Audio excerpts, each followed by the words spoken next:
Hi everyone, I hope you're having a great day so far. I just wanted to talk to you about my choreography on anorexia and explain some of the symptoms that I've integrated this time. So before I get into anything, I will refer to myself as someone that has anorexia, but I don't have anorexia. I will just do that to make it easier to explain the symptoms and the movement that I was doing. So for this choreography, I want to talk about three things. I've got the mirror and real life interaction, I've got my clothing, and I've got my movement. So firstly, the mirror interaction. The song is actually the sound of anorexia. So it was anorexia speaking to someone that has anorexia. So that was me in the mirror. The me in the mirror was anorexia, and I was talking to me in real life.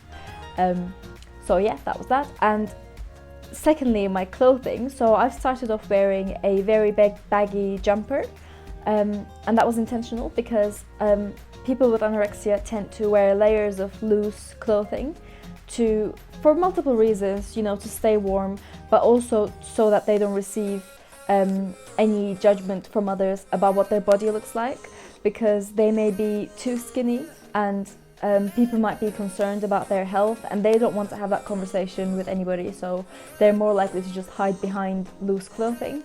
So that was why I started off with a baggy jumper, and then at the end I removed it and I had a crop top that had bones on it, and that was also intentional because anorexia will keep going until you're just skin and bones, and I am not a skin and bones kind of a girl, so I needed to use something that could symbolize that. And luckily I had my crop top with bones, so that was what it symbolized, just being left with skin and bones. So yeah, and now thirdly, the movement. So I've started off this whole routine with really tired walks followed by a run. That was to symbolize the over-exercising patterns of people with anorexia. That they have to keep exercising even when they feel really, really tired. And then later on, while I was running, I was reaching for things, and that was kind of my way of trying to get control, trying to, get things in life, and I was failing. And the lyrics went really well with that because they said, why do you even bother to try when you know you're going to fail? So I was trying to get things and I failed. And then I moved on to the floor later on, and I had the isolation, social exclusion bit. When I pushed all my friends away, I kicked people away, and then I was just, me in my little corner. And then later on I had hair loss when I sat up and I pulled my hair and it just kept falling. And that is one of the symptoms of anorexia. And then later when I was standing, there was a part where it said, remove the fork and spoon and all you're left with is the knife. So I covered my mouth, and that actually had two meanings for me. Firstly, I will not be eating, and secondly, I will not be talking about this because people with anorexia tend not to discuss these things with other people. They may not be aware that they have anorexia. A lot of people just, like if you ask them, why haven't you been eating?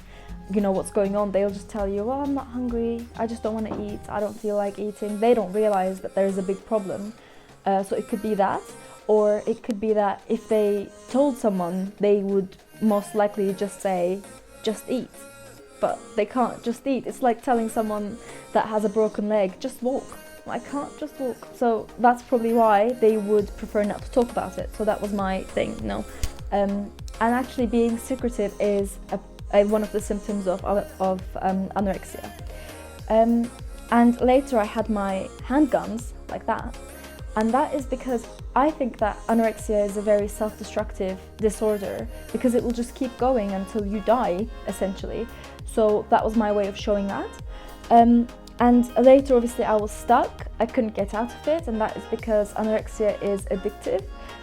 Obviously, because it gives you short rushes of dopamine when you see yourself getting skinnier or when you realize a weight drop on the scale, and you just keep going. It's hard to get out of, so that's what I've tried to show there. And then later on I had my hoodie covering up my face, and then I kind of went down to the floor slowly, and that was to showcase shame. There's a lot of shame associated with a lot of eating disorders, and anorexia is no different in that sense. There's a lot of shame around what your body may look like, how you've been behaving, you know, to your family, to your loved ones, because obviously you keep pushing them away because anorexia wants you to be just with anorexia. Anorexia doesn't want you to have any other friends. So, you know, there's a lot of shame around the whole disorder itself. So that was me symbolizing that. And then obviously when I removed my jumper, there was a bony crop top underneath. So that was kind of to symbolize that I am now just skin and bones. It's just bones left. And then I had the measuring tape, and I've measured my waist, which is obviously the obsessive measuring symptom of anorexia. And then later on I had this measuring scale around my neck, and it was choking me. And while it was choking me, I was still telling the mirror, I was telling my anorexia that I love it. And that is also to emphasize the whole addictive side of anorexia and to show how difficult it is to get out of it. And your anorexia would rather you die than, you know, gain weight. And that was kind of to show that as well, like it's just gonna keep going until you eventually kill yourself by not eating. So yeah, and then at the end I moved in closer to the mirror and I presented the measuring tape that was still around my neck, so that, you know, you could control me way easier. And I've presented that to my anorexia in the mirror, you know, to just give all the control of my life and my decisions and everything to my anorexia. And that's just how toxic anorexia really is. So that's what I've tried to show, and that is it.